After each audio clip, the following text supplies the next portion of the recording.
Please like and subscribe to Nisha's Classics and press the bell icon.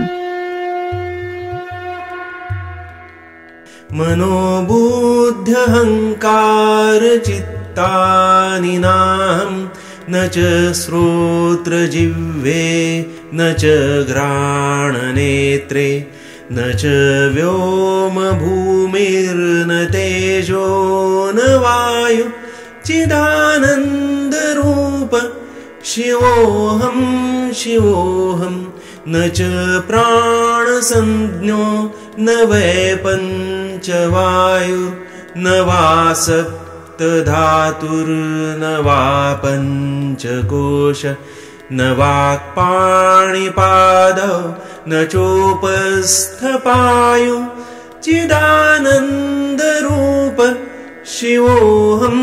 शिवोऽहं न मे द्वेषरागौ न मे लोभमोहौ मदो नैव मे नैव मात्सर्यभाव न धर्मो न चार्थो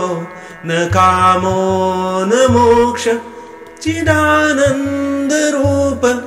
शिवोऽहं शिवोऽहं न पुण्यं न पापं न सौख्यं न दुःखं न मन्त्रो न तीर्थं न वेदा न यज्ञा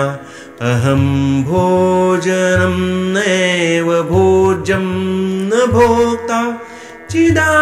चिदानन्दरूप शिवोऽहं शिवोऽहं न मृत्युर्न शङ्का न मे जातिभेद पिता नैव मे नैव माता न जन्म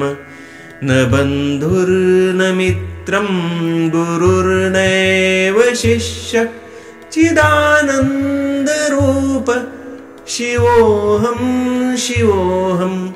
अहं निर्विकल्पो निराकाररूपो विभुर्व्याप्य सर्वत्र सर्वेन्द्रियाणां सदा मे समत्वं न मुक्तिर्न बन्ध चिदानन्दरूप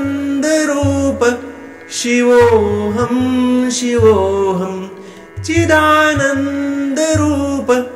शिवोऽहं शिवोऽहं शिवोऽहं शिवोऽहं शिवोऽहं शिवोऽहम्